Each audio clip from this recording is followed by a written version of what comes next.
How are you all today? Good. Before I share with you what I received from the Lord concerning President Trump, I just want to lay a preface how vitally important it is to pray for kings and for the nation. In 1995, I went to South Africa for the first time, and I was in Johannesburg, and on the very first day that I was there, I was visited by a very mighty angel who identified himself as the Chief Prince Angel of South Africa. And he went on to give me some information about some of the things that had happened in the nation. It's like giving a report, So in 1994, there was a major general election in South Africa, and for the first time, the white rule that was going on for years was overthrown, and the first black president, Nelson Mandela, was voted to become the president. So that was what happened in the nation. And people around the world know about this, and they've been praying that something good, a good transition will take place in the nation.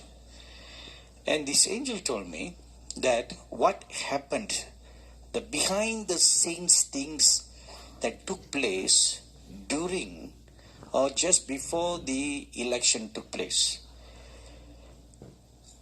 Satan, this angel revealed to me, had planned a bloodbath in the nation so that the election will not take place. That was the plan, to keep the nation under bondage and to keep it fighting among themselves so that no progress is made. And knowing this, the Holy Spirit had alerted the Christians in South Africa to pray. And the South Africans got word of this and they began to pray. And it sent prayer alert news all over the world. Christians began to pray for safety of the elections in South Africa. As a result of the prayer, massive prayer that was raised up for the nation, thousands of angels were sent by God to stand all around the perimeter of the nation. And they stood shoulder to shoulder all around the borders of the nation, so that not even the smallest demon could pass through them to come and cause havoc or bloodbath in the nation. As a result of this angelic protection and intervention by God, the election went smoothly through without a single drop of blood. And then the angel went on to tell me some other words for the nation, for the church and all that. And I narrated this to in the meeting that evening. And there was all these oohs and the ahs and the ahs that usually follow, And after the meeting, as we were going back home to the place where I had been put, my host, a pastor, he told me a very interesting testimony. He said, whatever you shared, whatever the angel of the Lord told you is 100% correct. He said, a few months before the election, one night, a police patrolman was going around doing his night duties. And in the middle of the night, as he was doing his rounds, he was shocked to find an angel suddenly appear before him. And he was shocked by the sight of the angel. He tried to imagine, it's in the thick of the night. And you're all alone patrolling. And suddenly, someone appears before you. How will you feel? Even if it is any angel, you will say, be gone, Satan. Right? That would be our normal reaction, When you suddenly find someone full of light from head to toe. So that was his reaction, and the angel told him, I've been sent by God to tell you to ask the Christians to pray for the election. This man was so scared, he didn't know how to react, and saying that the angel disappeared. So the following morning, he told this to his pastor, and they all began to mobilize to pray. And the media heard about him, and he was interviewed over radio and over television, and the whole of South Africa heard the news. So Christians all over South Africa began to pray. And as a result, what I told you earlier took place. Thousands of angels came, stood all around the borders and the perimeter of South Africa so that the election went smoothly. And what this pastor also told me was, the opposition party, the many tribal groups, they had actually planned a bloodbath of killing many prospective politicians so that the elections could not take place smoothly. They want to keep the nation divided. But God had a different plan. Amen. So it was the plan of God that the nation of South Africa should be set free from bondage to serve its highest destiny. Amen. So in the same manner, I'm sure you all know that God has a wonderful plan and destiny for the United States of America. Do you?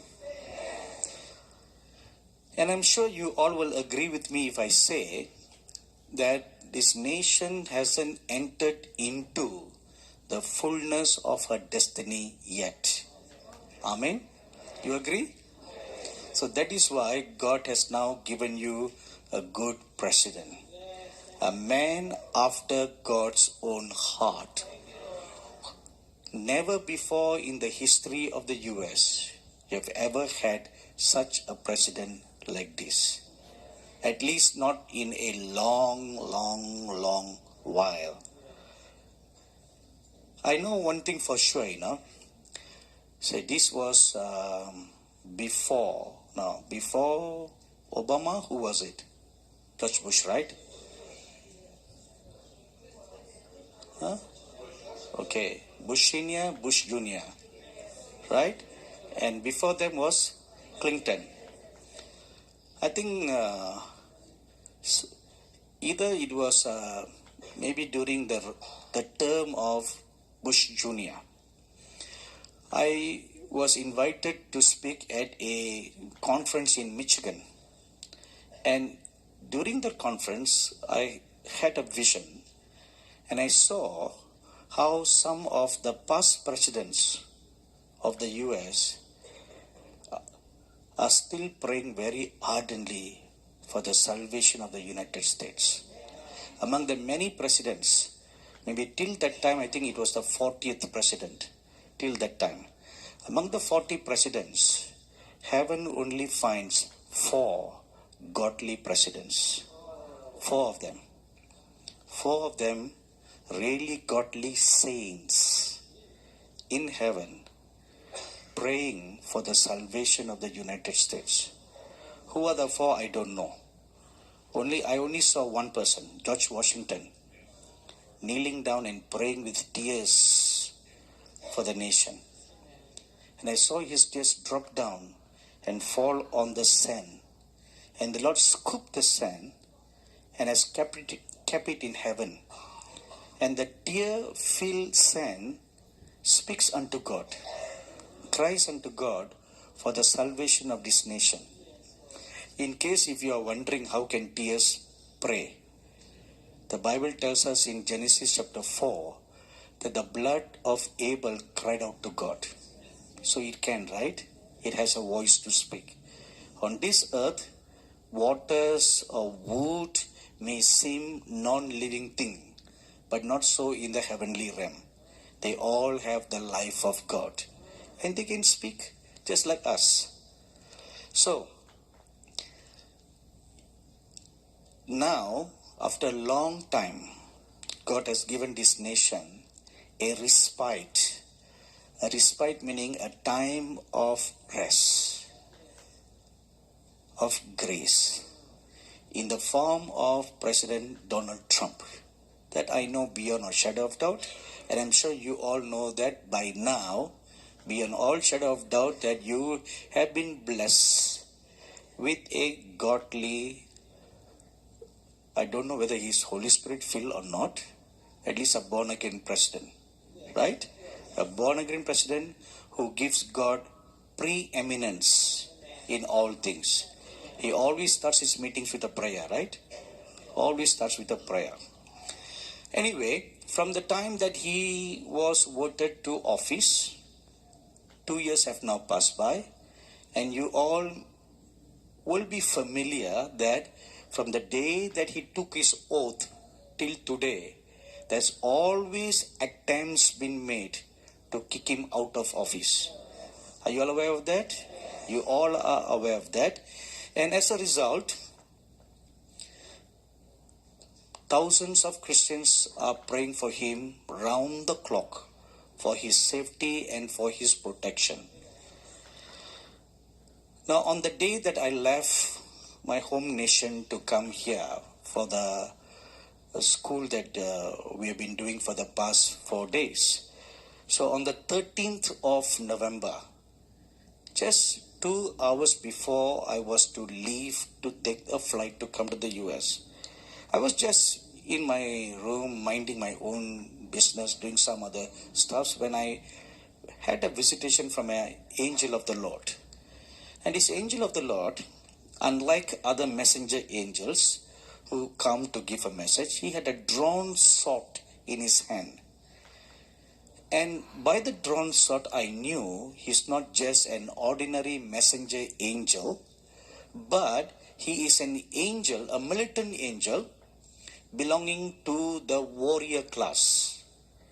So they are engaged in war, like the order of Michael. Michael is not just the only angel, for war. He's the chief prince, and all the angels under him, they're all the warrior class. And they all have the surname Michael, last name, just like you all have last names. Sweet family, they all have sweet last names. So this angel came and he said, this is what he said: I've been sent to tell you, to warn the Christians in the US to pray for their president. Why? He is in danger of being impeached and removed from office. This has been going on for a long time, but now it has heightened because of the recent November election that brought in a greater number of Democrats who have vowed. You know that, right? I don't need to tell you all that. You know your own nation too well. But nevertheless, sometimes it's good for someone outside to come and remind us what is in store. So more so than in the past, now, with the tilt of balance in the judiciary and in your houses of the lawmakers, he is in danger of being impeached and removed from office. There are sinister forces working behind the veil on this. Several judges, attorneys, senators, congressmen, and even governors are working on it. Just to get rid of one man, a whole group of lawmakers are working so that they can legally kick him out for good, that he could not come back. Not just impeach with a warning, like how they did to President Bill Clinton over the Monica Lewinsky issue. He was just impeached with a warning, not kicked out. Whereas for Mr. Trump, it's not just an impeachment, it's a dismissal. You don't want that to happen, do you? this is not the plan of God for him to be removed. It's not the plan of God. Because God has given you 4 years of grace. So it should be completed. Remaining 2 more years, right? So the 2 more years he should complete his office so that you can have the fullness of your grace. So that God's plans are not thwarted or aborted. It can be aborted, short-lived, if Christians do nothing about it. If we don't do anything about it, then the plan can be killed. In Acts chapter 12, we read that the Apostle Peter was imprisoned by King Herod to be beheaded. That was the plan. And we read that the church in Jerusalem prayed all night, chain prayer for him. As a result of the prayer, an angel was dispatched by God to go and set Peter free. This is the story in Acts chapter 12. Now you try to imagine, what if the church had not prayed? What if the church had not prayed? They were all just too busy minding their own business. They had no time to pray, or they cared less to pray, thinking that if not me, somebody else will pray. If 1,000 people think like that, another person will pray, and then nobody prays. So what would have happened to Peter? He would have been killed, right? The angel would not have been sent. So it is vitally important for the church to pray. So it is not the plan of God for him to be removed. And the final counsel was, ask the Christians in the US to pray. So you must pray like never before. Because Mr. Trump is in the last phase of his office. Whether he is re-elected or not, that is secondary. We don't need to look at 2020 now. What's most important is to complete 18 and 19